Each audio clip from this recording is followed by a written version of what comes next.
Hello, my friends, and welcome to my channel. I am Tatiana, your passionate life coach, on a mission to help you find your purpose, understand your true desires and dreams, and build a life that is authentically aligned with who you truly are. Welcome. Today's topic is fight or flight response.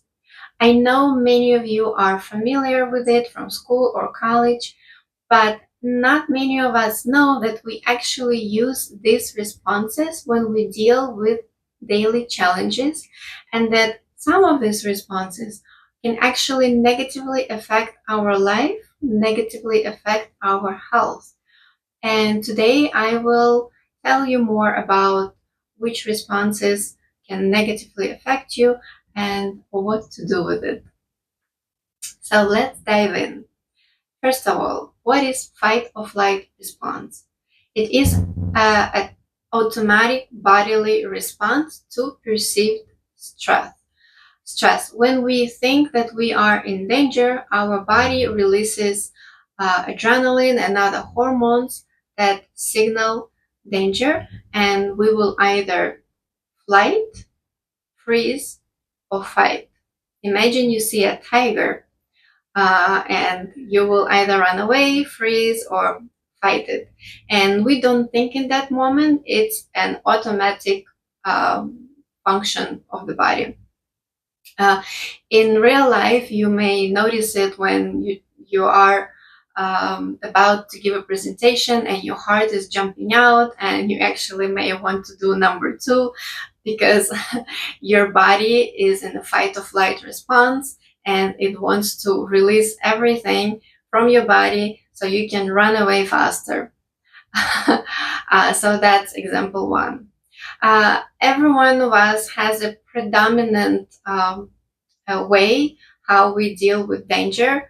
Some people are fighters, some people freeze more or flight more. For instance, I tend to flee or freeze in the moment, and there is not something that I can control. It happens automatically.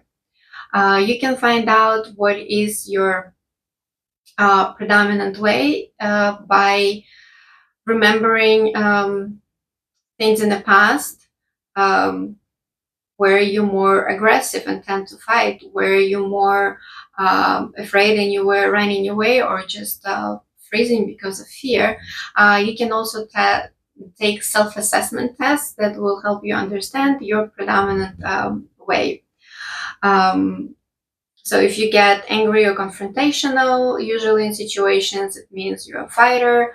If you freeze, don't know what to do, feel lost, then you freeze. And if you run away from situations, then you just, you like to flee.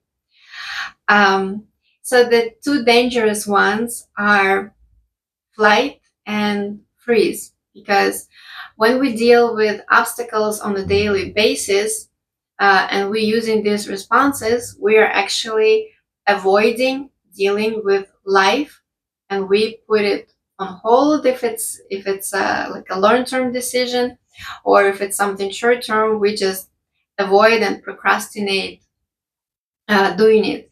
And it has a lot of dangers in it. First of all, it can lead to chronic stress.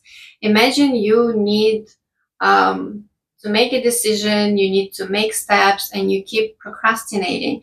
But in the back of your head, you're always thinking about it naturally because it's something that you will have to do. So when you're thinking about it, you get anxious and stressed. Your body produces stress hormones, so you end up being in a chronic stress, which of course is bad for your body. It may lead to anxieties, it may lead to depression, mood swings, you name it. It also stunts your personal growth, because when we are avoiding new challenges, when we don't like dealing with obstacles, when we don't like going into the fear, and this is part of life, we're always learning and growing and encounter something new that we need to tackle on. By using this strategy, freezing or fleeing the situation, we just don't grow, because you always avoid situations where you need to grow and learn something new. Um, so that also can affect your self-worth, because we gain confidence when we tackle little things, when we get some achievements.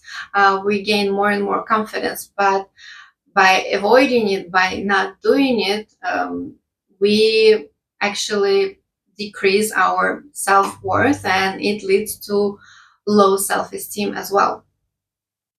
Um, this can also lead to poor relationships, whether it is at work, or whether it's romantic relationships or friendships, because all relationships are based on uh, transparency and clear communication. But if you always avoiding communications, not willing to deal with it, because if you use flight or freeze response, that's your normal state.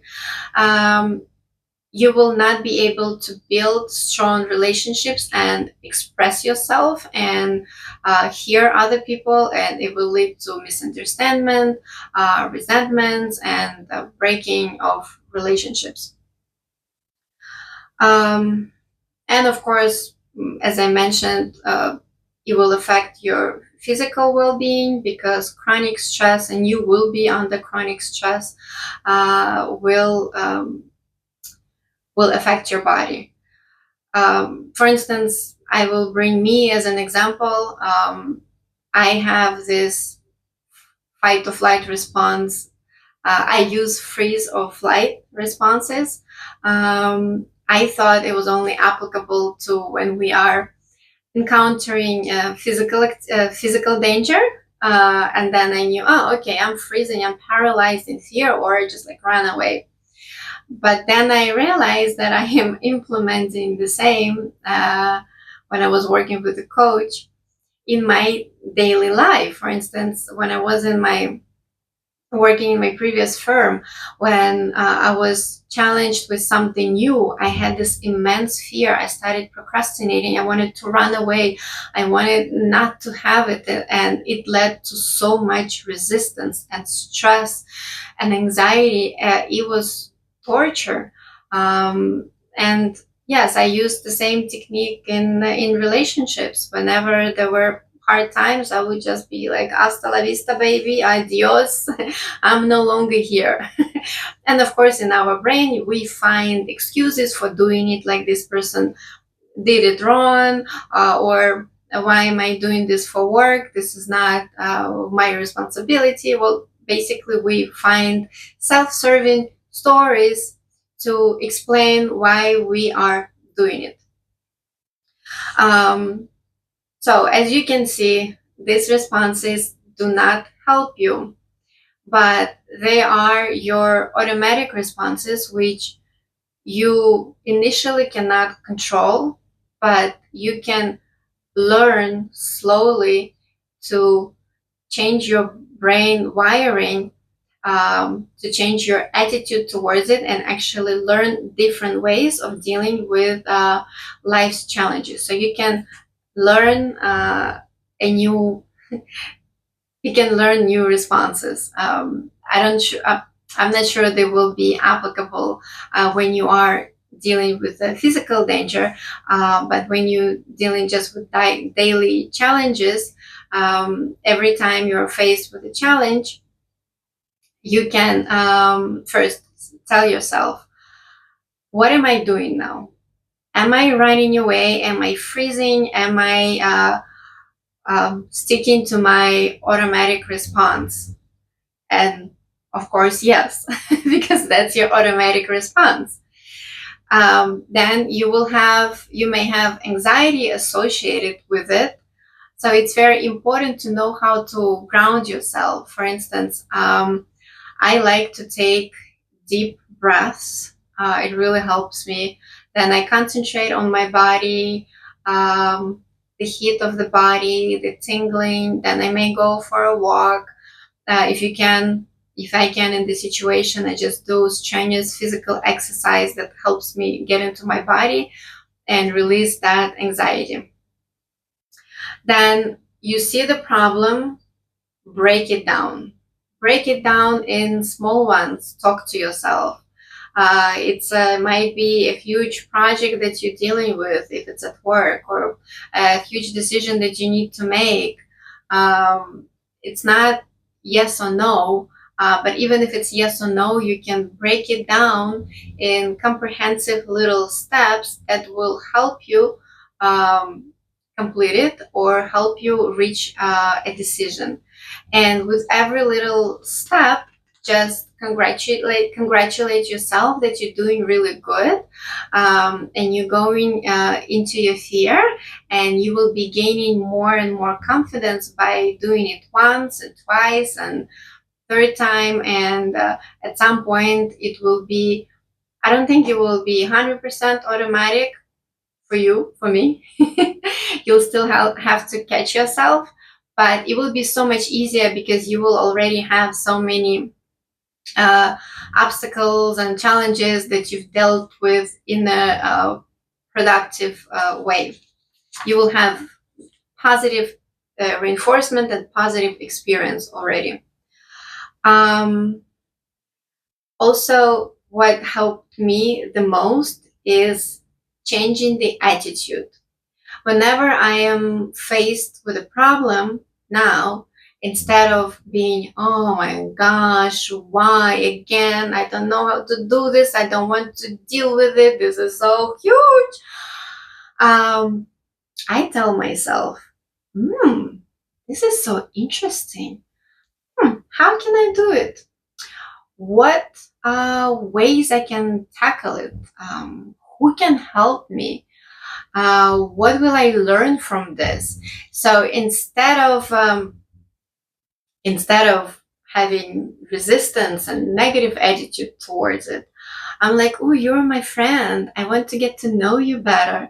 Let's be friends. Let's have fun together. And I have this positive and curious attitude towards problems now. And you know what? It becomes so much fun when you do that. So attitude is the key. And how I got to it, I remembered the book Tom Sawyer, when he, as a punishment, he was forced to paint something, and he pretended, and he hated it so much, but he pretended that he loved it. So when other kids came by, they even gave him stuff like an apple or something, so he can give them this job to paint.